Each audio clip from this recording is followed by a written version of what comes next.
Mikey Mercedes. Nice. It is such a pleasure to have you. So happy to be here. Really excited about you joining us on this It's my pleasure. interview because it's something that we definitely need. You're one of the first people that came to mind when I thought about doing this. That's I awesome. said, you know what? When I do this, when eventually when the time comes, that's one of the people I want to have on this because you have Wow. so much knowledge and so much information, and that's really our goal, right? Is to share and highlight people like yourself in the automotive industry and kind of help people along. Definitely. So I want to just jump right into it. Sure. Let's get started and let's have fun with it. So first off, let's start off with your background. Tell me, where did you grow up? Very local to the dealership in Bayside, Queens. Bayside? Yeah. Okay, awesome. And one question I like to ask is, what did success look like to you when you were growing up? Interesting. I mean, I had a whole different definition of it now today, of course, Mhm. right? Family and things like that. But I remember walking in the showroom and seeing the amount of respect that one of the senior salespeople condemned. Like people were just like waiting for him, and he had a pinky ring on and the best suit. It was like the epitome of like a used car salesman, but he looked and held himself with such class. That's great. And it was just like I thought he was a bazillionaire. Sure. Yeah. Oh, same thing with me. I remember first time walking into a dealership for an interview, and I was nervous, and never having sold anything in my life, walking into a dealership for an interview, and there was a gentleman, and he had like 4 or 5 people standing outside of his office. So he had a glass office behind the receptionist, and he had 4 or 5 people waiting in It's line. like a rock star, right? Yeah, so I'm thinking, wow, people are lined up to buy a car from this guy. I later found out that he was a service advisor. They were just pissed that they had to They're just repair their waiting- car. Exactly. Where's my car They're gonna just go? waiting for their cars, or they were there to complain about something. But in my mind, I was like, man, what am I getting myself into? And I remember getting in the elevator. This was in Manhattan. Getting in the elevator and going up to the second floor for an interview, and there was another salesperson in there with a bow tie on. And I'm like, man, these guys are the real deal. And I said to myself, you know what? I put my pants on one leg at a time, just like he does, right? And if he can do it, I can do it. So that was my whole thing. So I love that you said that because it's true. Like sometimes The optics, right? Uh, I mean, it was a great guy, but it was totally not what I thought, right? When I well, saw think him, about the customer when they walk into a dealership That's so true. and they see somebody like that, right? And they're like, oh man, like You could paint your own picture as a dealership. That's so true. 100%. You can literally portray any story you want to tell of how you lay it out, and most dealerships are probably not doing this. Yeah, we just posted something recently about black shirts. I voted also. Oh, No yeah? way, solid shirts all the way, white, maybe a little bit of blue. Has to be light. Yeah, light blues or white Yeah. shirts. I think is I got some pushback on the black shirts and burgundy shirts. We had a finance manager that came from, I believe it was Westchester, and that was a rule of his. There was no way, like it was white or blue shirt, no stripes, no dots, nothing. Absolutely. So I like that. So that's great. So let's talk about how you got into the car. Well, actually, let's a little bit back further. What did you do before you were in automotive sales? Oh wow, it was one of my first jobs. I'm with the company 24 years, but I was wow. delivering pizzas prior. So from delivering pizzas to delivering cars. Pretty much. All right. Fast forward. So you were, how old were you when you were delivering pizzas? Just when I got my license, I was working, cleaning the bathrooms and stuff like that. Whatever, pizza boy, and then I graduated to delivering pizzas. But I had like this really broke down car, and I would always like have to go to a payphone and call my boss and be like, "Listen, I broke down." He would get so pissed because I would always be breaking So down. you weren't working for like one of those 30 minutes or less pizzerias. No way. If I made it in an hour, you're lucky because I just broke down all the time. That's great. So what made you, and how did you get into automotive sales? Like what drew you to the automotive industry? I had no like desire or anything. That was not like, there was no motivation there. It was just my neighbor who I looked up to so much got a job delivering new Mercedes to clients' homes. And he would tell me like, look at this, I'm driving around these $100,000 cars. This is amazing. And that was at the store? At the same store that I'm at. Wow. So I went in for an interview. I mentioned his name. So the store you're at now is in Bayside, right? Obviously, correct, where I grew up, you're in yeah. Bayside. Helms Brothers, which is a great store. And so you lived in Bayside. You knew of the dealership. Your neighbor just happened to get a job there, and he tells you about it. Yeah. Now, were you going to school at that time? At that time, I was just starting Hofstra University. All right. So you were in Hofstra University, and what were you studying? It was business computer information systems, and I still don't even know how to like turn on my computer. So I don't even know how I got a 4-year degree because I'm still calling the IT guy to like reboot my computer every like So you're studying week. computer. So you weren't studying sales or finance or anything of that nature. Nothing. I wish I knew about like all these sales programs, what you're doing, and I Oh, had nothing to like reference. gotcha. So, and that's huge because so many people, talk about this. I always mention people don't grow up wanting to be a car salesman, right? Nobody ever grows up saying, "Hey, I'm going to be a car salesman when I grow up," right?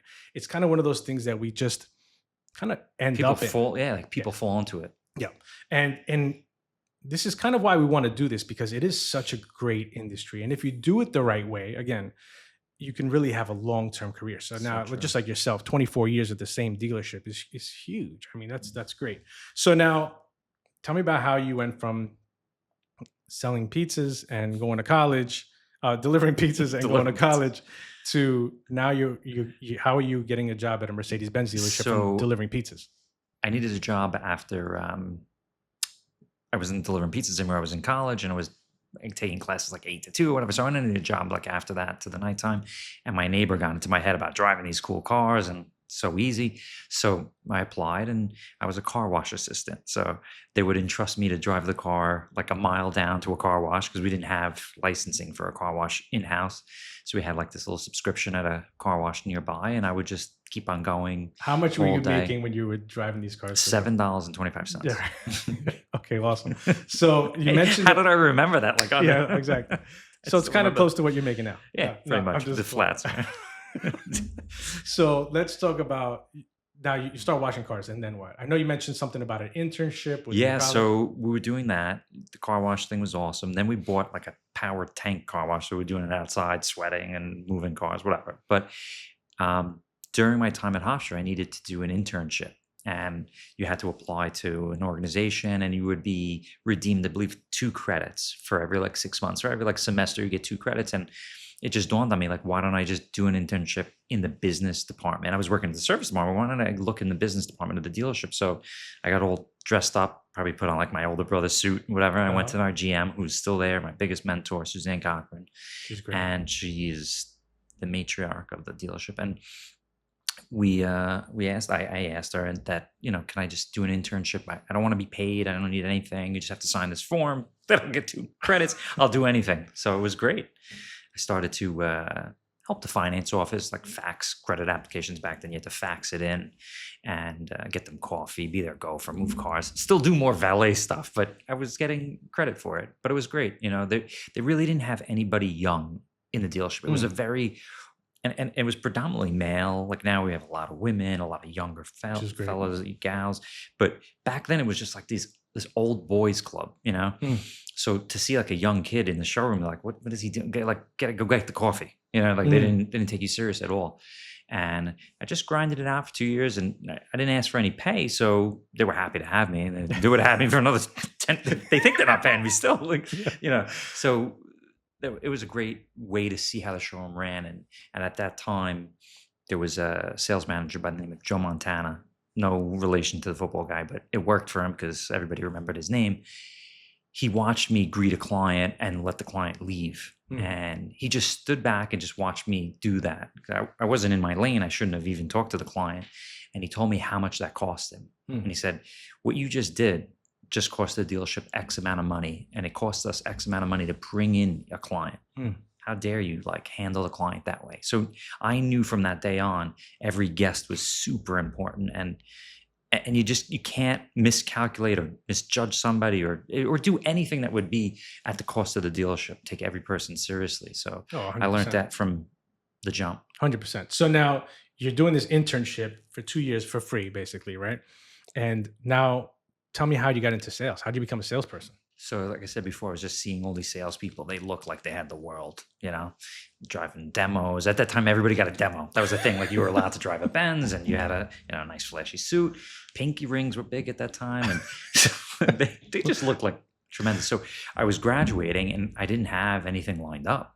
I didn't know where I was going to go with it, but I always had that in the back of my mind. Like, wow, this would be a great career. So I filled that job application. Even though I was an employee, I wanted to take it super serious and show them how Sure. genuine and sincere I was. And filled out an application, wore that big suit again, and went in and applied. And she interviewed me. She asked me questions like you're asking me now, and the rest is history. We So let started. me ask Yeah. you something. What did your family say when you told them I'm going to be a car salesman? Oh man, they supported me so much. I remember my mother took me to the city to like 37th Street and bought me a suit and 3 ties. Wow. I just found recently a picture of that tie. You got It to was give me a awesome. picture of it. So we'll I share don't know it. if you want We'll, anybody sh- to we'll see that share it tie. with everybody. But no, that's great. And I mean, the car business gets such a bad rap. So it's great that you had that Yeah, no, I support. had definitely they embraced me and it was awesome. That's great. I love that. So now you're on the showroom floor. Oh my God. They just threw me on the showroom floor.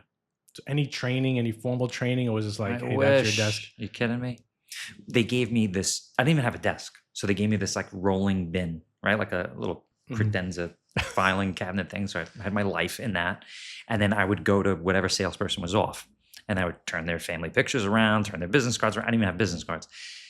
I think they kind of thought I was gonna fail. So Mm. they didn't like, maybe they didn't give me any rope or whatever. Like, they're just Sure, like, sure. all right, go, let's see if you can do anything.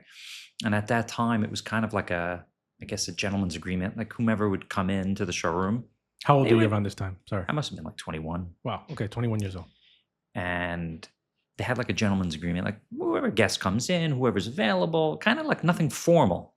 And I took advantage of that. I just greeted every person. I didn't know if it was the person that would always come in for the free cup of coffee, or they just asked for a brochure because they didn't have any friends and they would just walk through the showroom. So I just greeted every person. And I remember seeing these people, the other associates, and they'd be like, what is this kid? Like, oh my God, what are you doing? Like, what? I just didn't care. I had nothing else to do anyway. Sure. So I just practiced by just talking to every client, going out for test drives, and just, it was pure practice and trial and error, but it was okay. It was, it was on the guy that was buying anything anyway. But That's it's funny. I remember being new to sales, and someone said to me, "Hey, don't waste your Saturday with that guy." And I was brand new to sales, and I thought to myself, like, how could I possibly be wasting my time?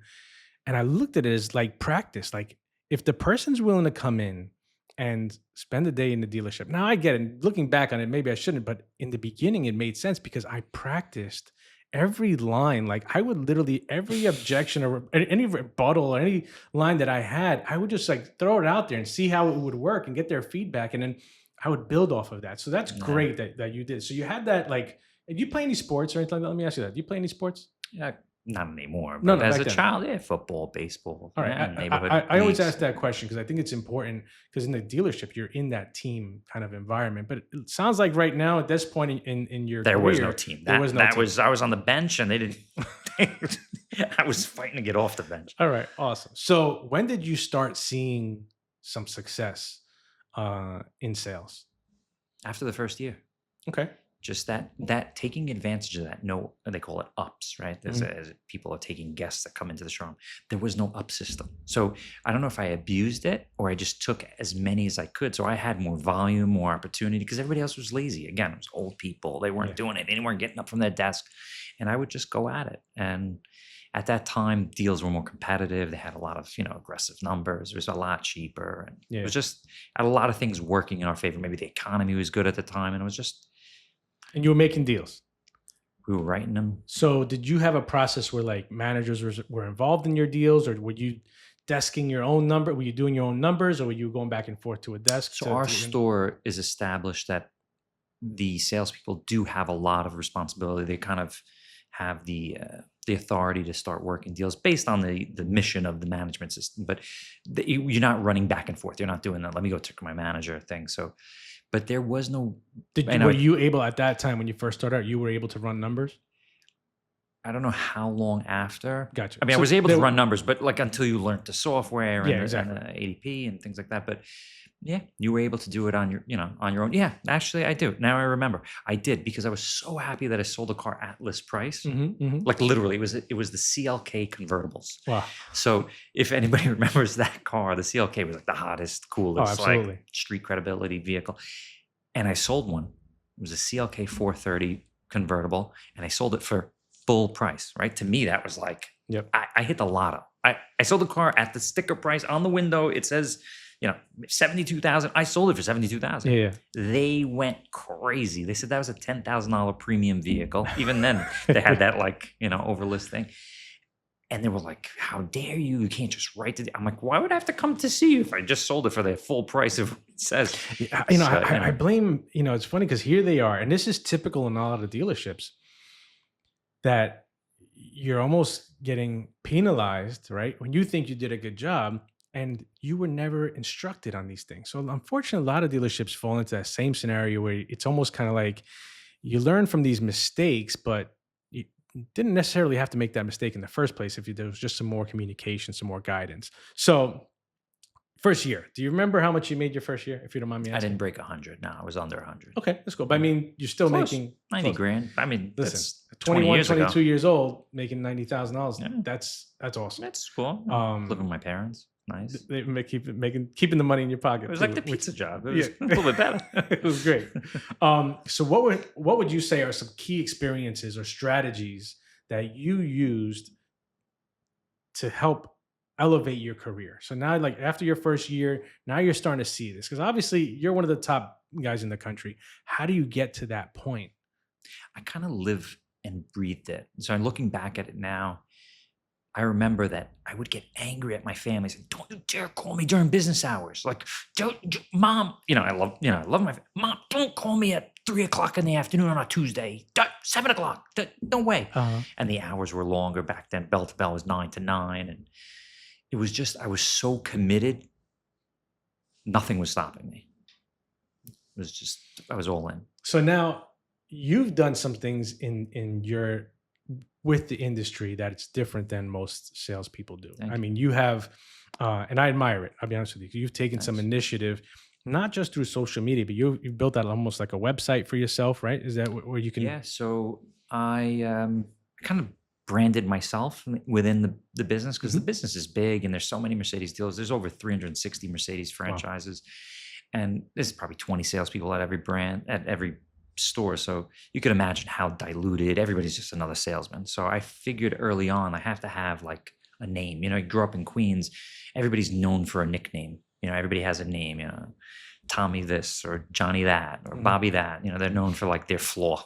Yeah. So I was working at Mercedes, so I was Mikey Mercedes. And then, some social media things came out and you had handles. So your neighborhood park name became your social media name. And it kind of, stuck. It had a little ring to it, Mikey Mercedes. And I just feel that I kept on putting that out there and just letting everybody know what I did. And being from the neighborhood, I would always just re-frequent the places that I would always go to, the pizzerias, the barbershops, the location, everything that's within your territory, your area, they knew me. So when they walked into the showroom, it was, hey, how are you? So I got them, even though there was no up system, they would be coming for me. Wow. So that always benefited me, just being in the area. A lot of people work so far away from their dealership. So I don't know if they're fully invested in their community. I love So that. I would be super embarrassed if I looked bad in front of, Vinny from Vinny's Pizza. Like I'm going to go see him tomorrow. So if I didn't do a good job for him today, it would haunt me the next day. So that always stayed behind, like the back of my mind, that I always wanted to make sure that my name was solid wherever That's I went. great. And that's so important. One thing I've always said is your reputation is everything. Like no amount of money can replace, you can't buy yourself out of a bad reputation. Absolutely. Right. So I mean, I love that concept of working near or in the environment, in the area where you live, because you get to interact with these people, and that's huge. I remember there's somebody told me a story about Ray Catino, which is an incredible, the brand. Legend, Yeah, he's like a legend in the industry, and he said when he first started working at the store, Ray Catino himself walked him outside and said, "You see that name up there?" And he goes, "Yeah." He goes, "That's my name. Don't make me look bad." It was so important to him that when he's out to dinner, right, and he sees a Ray Catino license plate frame, That he could walk up to them. that and he could feel walk up and say hello. like He clear could, conscious, yeah, right? just not have to hide his face. Same thing with me. Like I've never had to hide my face in a restaurant because, I took advantage of somebody or ripped somebody. I never have to hide my It's the face. purest Yeah. feeling, right? On the You could sleep at contrary, night, yeah. right? On the contrary, I'm out to dinner with my family and somebody will send over a bottle of wine, which is crazy. Like somebody will just So recognize me, rewarding, like, right? and that's so many people fail to see that this is a long-term business, right? You're 24 years at the same store, where you grew up. And that lends to, I tell people all the time, grow roots. You want to be successful, grow roots. Stop hopping from dealership to dealership.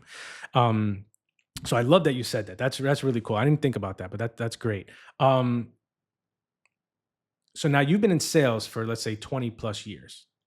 Fair to say. Any interest, or did you ever have any interest in moving to management, or did you do, because I know some people are like, hey, I rather just take care of my stuff and go home at the end of the day.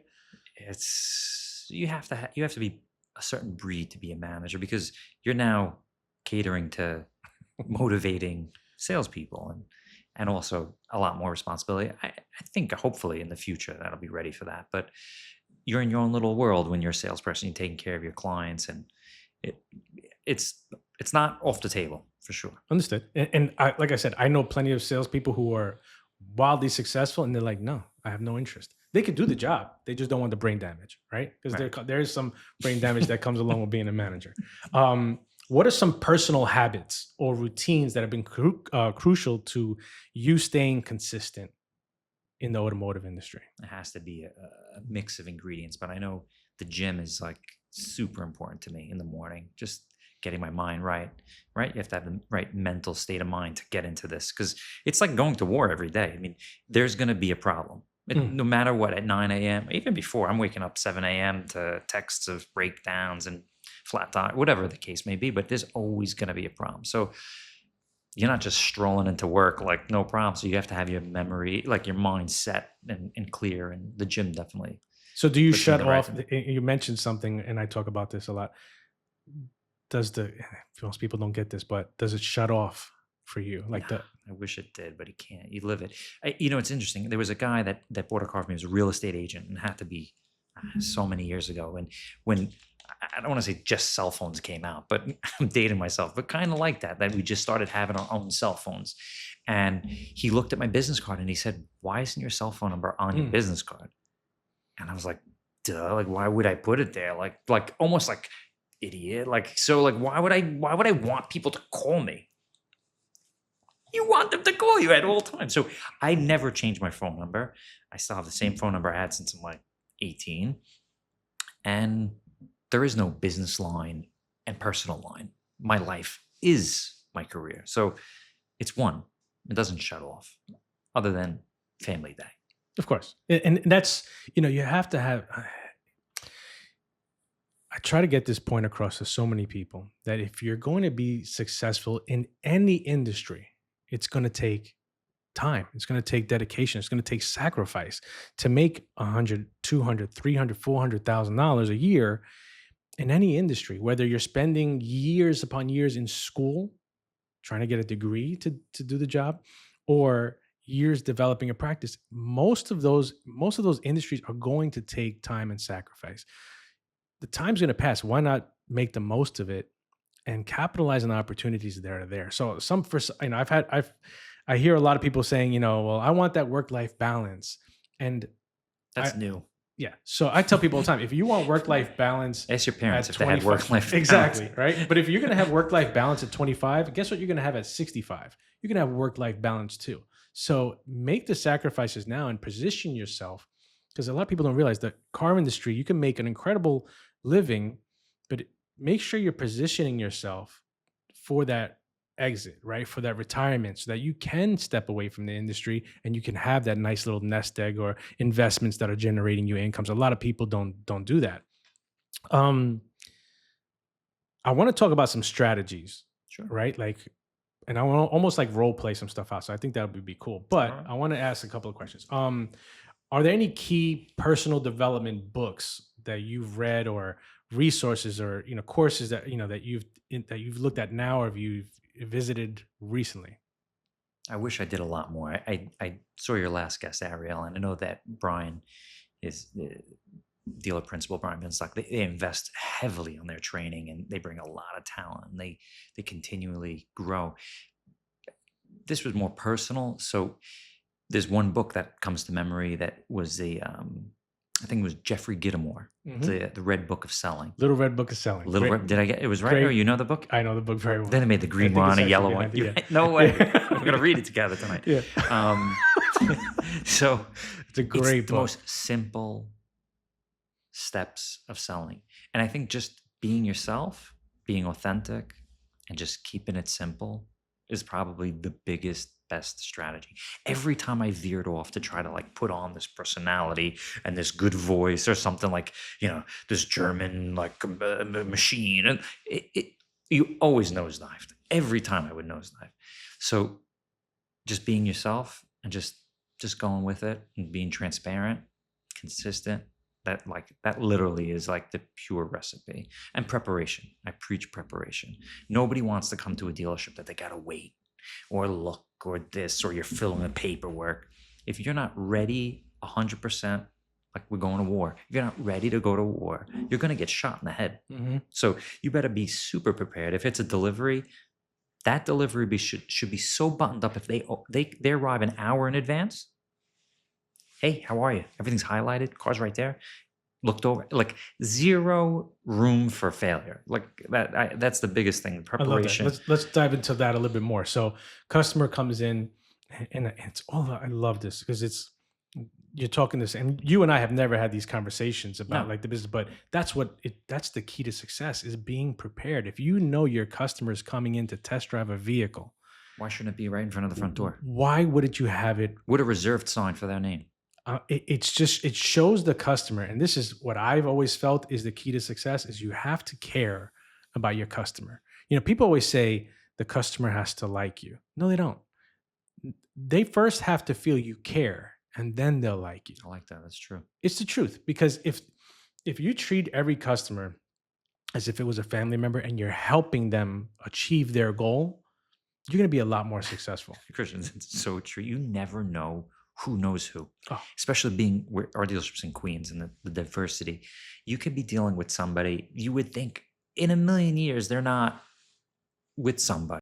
So you got to treat everybody like that's your grandmother, that's your mother, that's your sister, that's your brother. Everybody's your family, because that's coming right back to you like in 2 minutes of a phone call. what do you do to generate referrals? Because I know you get a lot of referrals. Look, a referral shouldn't even be asked for, Love right? it. I mean, Love it. that's going to come if you're, you can't ask for a tip, right? I mean, you can't ask for a birthday gift. Somebody loves you, they love you, they're going to take care of you. You don't have to remind Wow. your mom for a birthday gift, right? So a referral is going to come if you do the right thing by your client, and that's everybody does the car delivery, and that's it. If you're not going above and beyond, or even in their car research stage, people often call me and say, "Listen, I went with BMW, I went with the Lexus, but I want to ask you your advice. I want to be their car like consigliere, like I want to be their person, Mhm. like." So I always pride myself that I'm available for all, even if you're not my client, even if your cousin is at a dealership and he's buying this car and you don't like what he's saying, call me. Let me talk to them. So I have a question that I like to ask a lot of people. Um, if you can give your younger self Oh, yeah, yeah. some advice when you're just starting out, what would that advice be? Stop giving a shit. Stop thinking that everybody cares about you. Just go get it. Ask for it. Do it. Don't wait for tomorrow. Do it right now. Right now. Strike when the iron's hot. Just go with the flow. Invest, right? Or you said, don't blow it on sneakers. Yeah. So many people do that. I'm telling you. But I see some of these guys who are out there and they're making all this money and they don't realize that you have to put some of it away because you're going to have the ups and downs in the industry, and the people who are successful are the Yeah, people you that gotta can weather weather the that. You storm. gotta weather that storm. And like you said, sneakers or rims on cars and stuff like that. Chrome, It's it yeah dimple.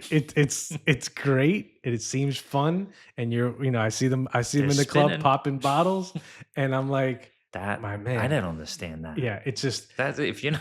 I'm like, I don't listen, understand how people yeah, go to it's the like a liquor store. 700% markup. You don't want to pay over MSRP on something, Our but you're paying. clients are gonna get pissed that we're like raining on their club business, but that's But what's that's some what it is. racket. You have to really set some aside for Of those course. tough times and invest in your future because let's be honest, Yeah, most you don't wanna come from weakness of that, like, desperation. That's why it gives a car salesman, like, a bad rap that they're yep. like, "You gotta do it right now," because they Yeah. got the rent due and they're Oh yeah. stressed out and their wife's breathing down their neck, so that's I see so many uh, people that, let's talk about during the pandemic. I saw people during the pandemic who were, mediocre salespeople, good salespeople, but they made more money than they've ever made in their no, careers, and right? they're order taking, And yeah. all of a sudden, they're leasing the expensive car. They're going on multiple vacations. Their Rolex is in their There's the Instagram. 2006 mortgage broker. Yeah. So and all of a sudden it stops, right? Like somebody turned off the faucet, and it's just like, oh, business is tough. Business is tough. This Nobody has wants always to buy. been tough, It's right? always been tough. You just had a Yeah. wave, and unfortunately you didn't put anything away for the rainy day.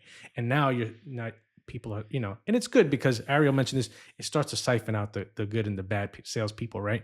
Because all of a sudden they want to jump ship and they're going to try something else. Um, One of the things that and I love that you said stop caring what people think because that's so true. Now you've started to do social media, which I love. Um, and how is that experience? Because I know a lot of people want to do it, but for some reason they're maybe a little bit too they care what people think, Yeah. right? They're worried about what their friends Took are me a going to long say. time not to care about what people think. Listen, I'm Took me proud of way you. too long. But Took you know me way what? too long. I missed the boat. I watched all these guys become successful. Mhm. A lot of neighborhood guys. We're not going to name names, but they went on social media. They have the same character that a Queens kid does, charming, whatever. Jokesters, and they're at a whole nother level. Yeah. They did it when it first came out. They rode that wave. So, But I'll tell you something. I think there's still a great space for it. You still of have to course, do it, yeah, and I of love that course. you're doing it, and you're sharing your experience. And I watch the videos, and I think there's tons of information there. So we want to definitely we'll tag your page in this Appreciate it. post, so this way we can maybe have other people who are thinking about doing it, and maybe they're a little bit worried about what people are going to think. What They just advice would you give some? Yeah, please. What advice would you give just somebody? do it and don't be somebody you're not. Be I'm not authentic. funny, so I'm not doing like funny videos. Mhm. They're doing all these memes and stuff. That's not me. I just want to show you what we're doing here. We have a transparent, ethical dealership. It's run by the best GM, that we mentioned before, Suzanne Cochran. Mhm. Puts the customer first. Puts herself or puts myself or any person in the organization in the foot or the shoes of that prospect or that client. How would you feel if you were broken I love down on the that. side of the road with your kids screaming? "I'm sorry, we're closed at 6 o'clock. Our service department's closed at 6 o'clock. Call back tomorrow." Like, how would you feel? So I love that they always have the customer first, and they always put themselves in the situation of the customer, and they don't leave the customer hanging. Just like you said, you could walk into any restaurant, hold your head up high. You don't have to ever worry like, hey, I left that guy hanging. I didn't answer him. I didn't call him back. I didn't text him. There's a Doesn't work in that difference, man. place. There's a big difference, and unfortunately, some dealerships, and it doesn't have to be because you're at a Mercedes-Benz dealership that's the way you look at things. But GMs and owners, I say it all the time: be a customer in your own store. Like I told the GM one day, we were talking. He had brought me on for some training, and I asked him. I said, "How long does it take to get a loaner car right now in service department?" He goes, "I don't know." And I asked him. I said, "Why don't you call service and from a block number or from another number and make believe you're a customer. Inspect what you expect, right? Is the person rude on the phone? Are they leaving you on hold for too long? Who's answering your phone? It's so Right? sad. So these are the little things that dealerships can really benefit from, but unfortunately they don't take this time to do that. So I like that advice. So how do you balance and maintain high sales numbers and ensure excellent customer service? So some people, for some reason, they feel that if you want to obviously have these sales high profits or high volumes, and it would sacrifice the customer's experience. You maintain a very high level of customer experience and customer satisfaction, and maintain that high volume and high growth. How do you do that? So I always want to create an experience. Like I said before, there's so many dealerships, there's so many salespeople. I want to be known as the place that you want to send your family member that is going to have an anniversary, a birthday, a graduation, a surprise, a Mother's Day, something when you know, like, this is super important. Mikey got it. I know I could call Mikey. He's going to make it some spectacular experience. And that's what we do. I mean, we get, I don't want to be cheesy, but we put flowers out. We put red carpets. We unveil the cars. We have specialized keychains with their name So on now it. you Like do your this. own keychains. I've seen this. Yeah. So look, a lot of dealerships and my dealership included, they would support us and give us something, but there's a lot of bureaucracy. You have to wait. So I kind of wing it. I want to do my own thing. So I Mhm. kind of run with it. So, But but you've actually taken the brand. I mean, I know you do the unveiling of the cars, and you're actually your logo or your brand is on that unveiling. So it's not yeah, like everybody in the dealership has their own. Not everybody in the dealership is doing that. Correct me if I'm wrong. they're not, but they got cute. They turn it the other way around. So my So, brand's so not they, there. So they can unveil it too. but this is the initiative that it takes to be successful, and there is an investment portion. You have to invest in yourself.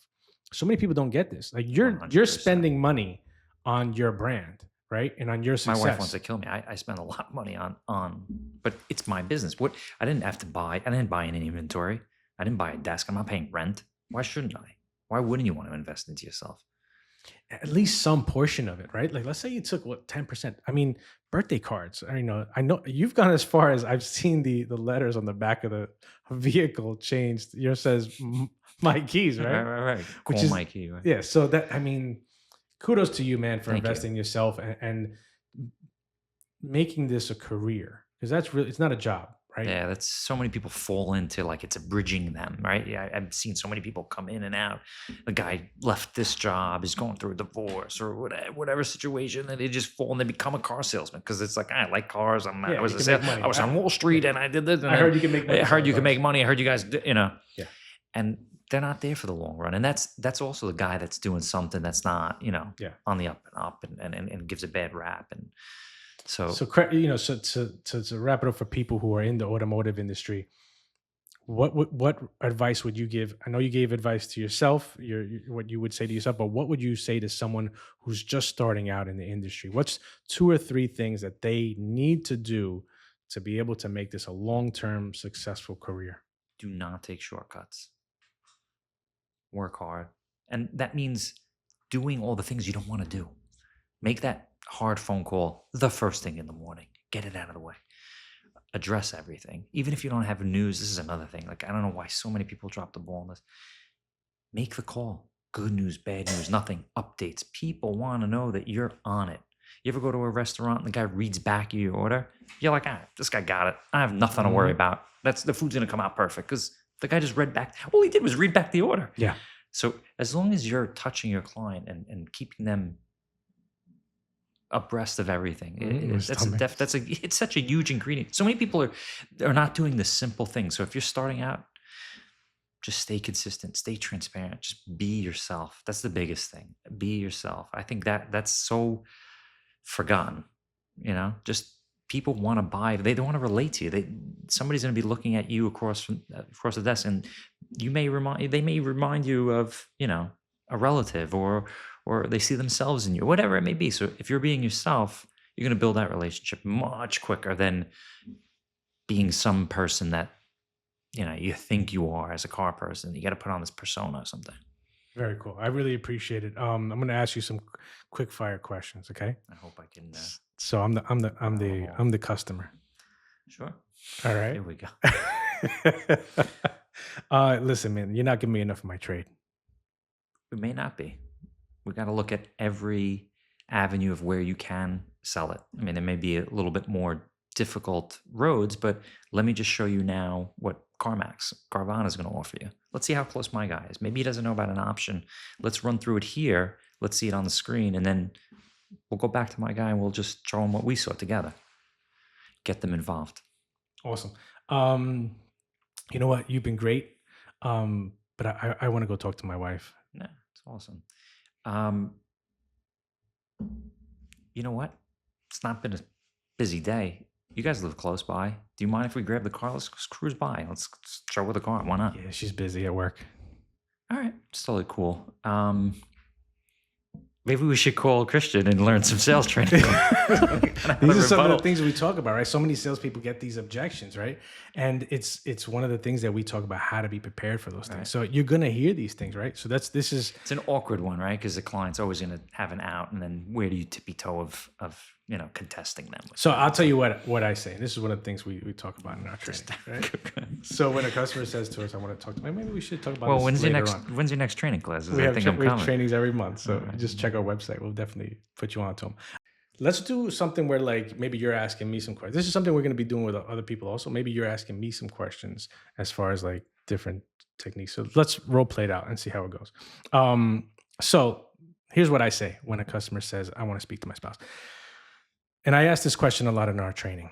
When someone says, "I have to speak to my wife or my husband," most people will say, "Let's get her on the phone," or "Let's take the car to her."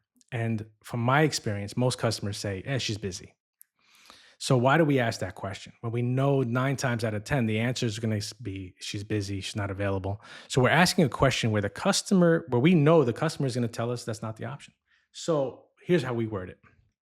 So we would say something along the lines of like, "Great, totally understand you have to speak to your spouse. It's a big decision." So now we're acknowledging their concern. Quick question. Knowing your spouse as well as you know her, what do you think she would say about this deal? Wow, strong, right?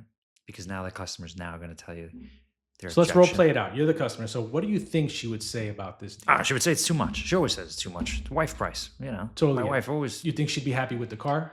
She would love it. Who wouldn't want this car? Okay. So is other than the price, is there anything else that you think would hold her back from moving forward with this deal? So what I'm doing right there is isolating the You objection. filtered right into it, right? So there's no, if he says, "Well, yeah, she wants it in red," or "She wants it in black," now I'm finding out what other objections there are before I try to overcome the objection. Because last thing I want to do is overcome an objection That's and not then there's even there. another objection. No, that there is an objection, but I overcome it and now there's another objection behind it that I didn't know about. Well, I still got to talk to her because remember I told you that so I want to isolate my objection. Great. So quick question. Other than the price, is there anything else that you think would hold her back from moving forward with this deal? No, it's just the price. Fantastic. Knowing her again, knowing her as well as you know her, where do you think she'd like to see the number? X less, right?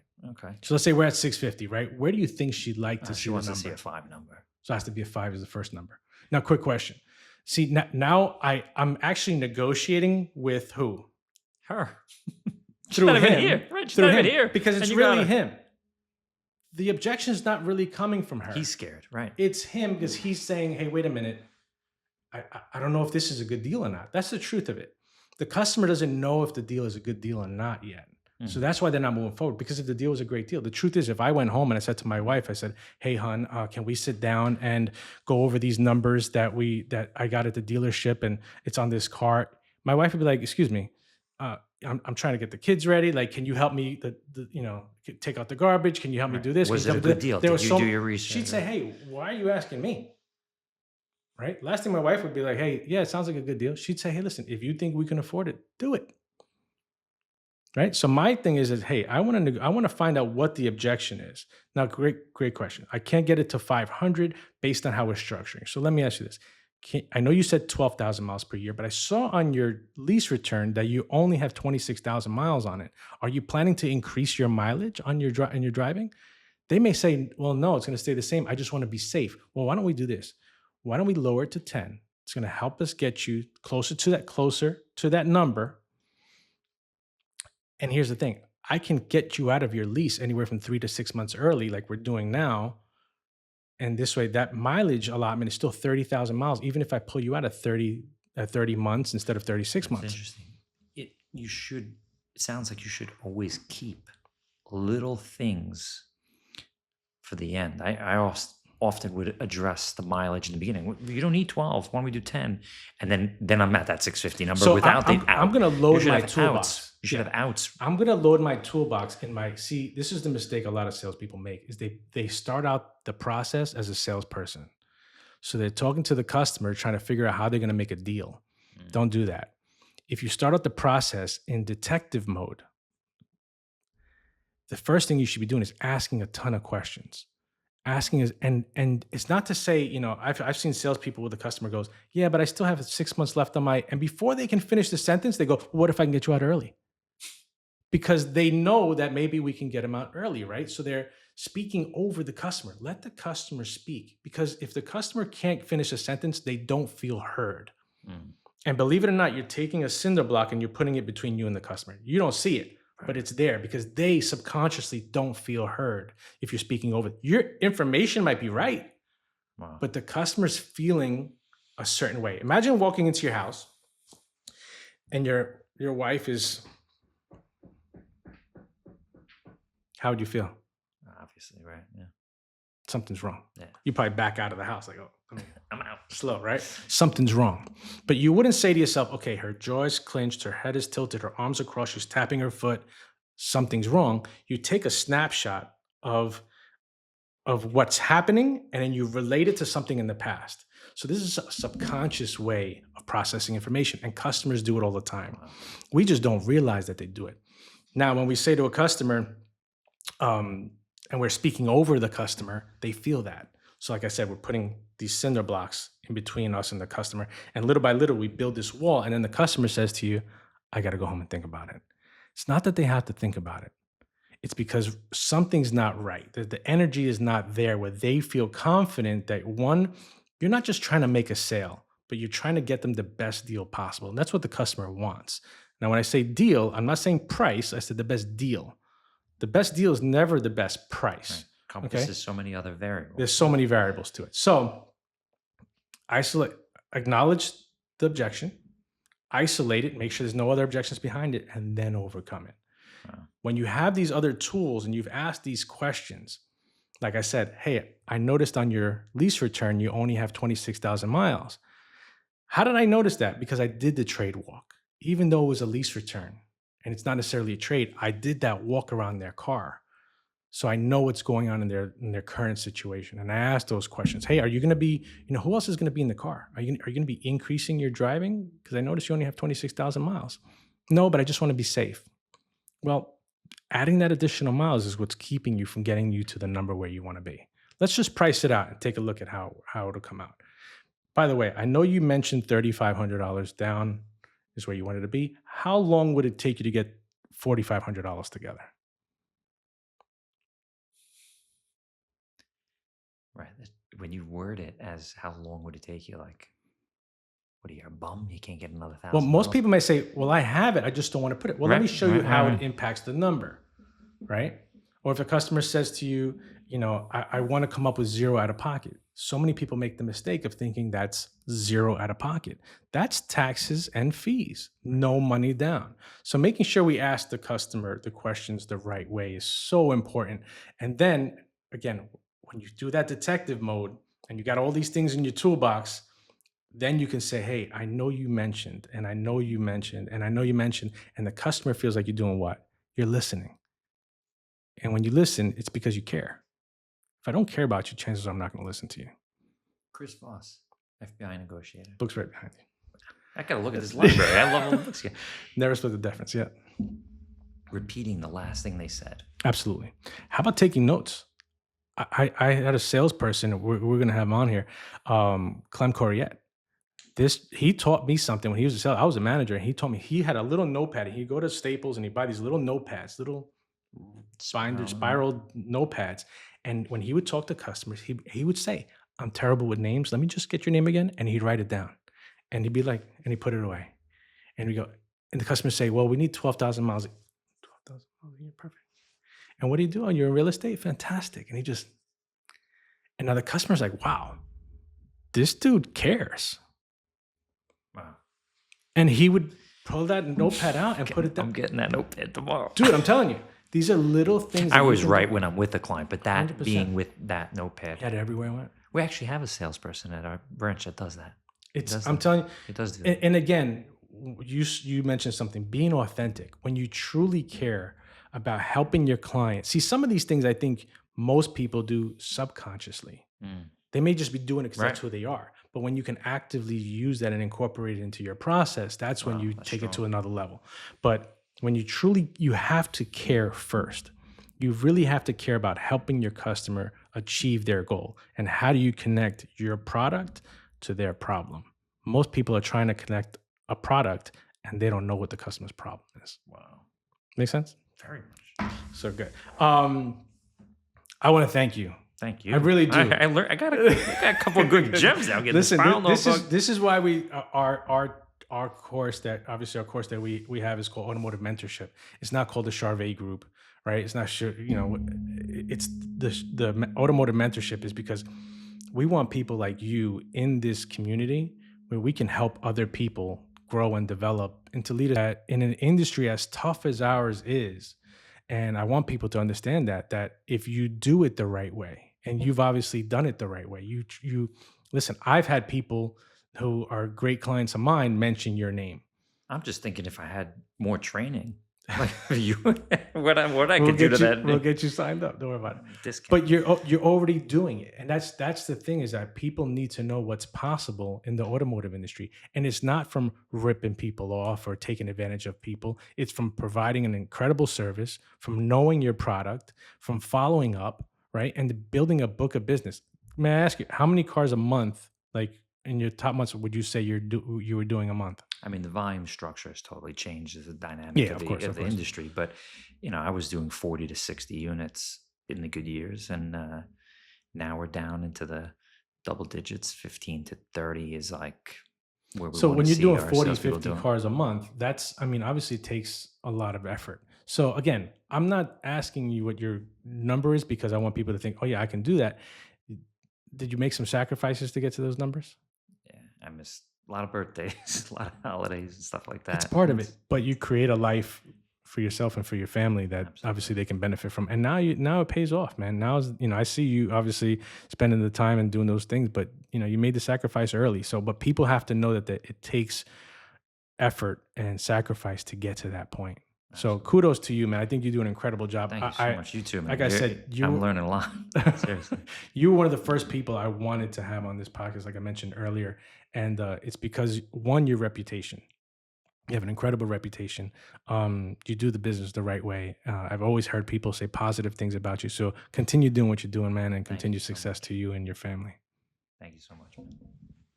All right, bro.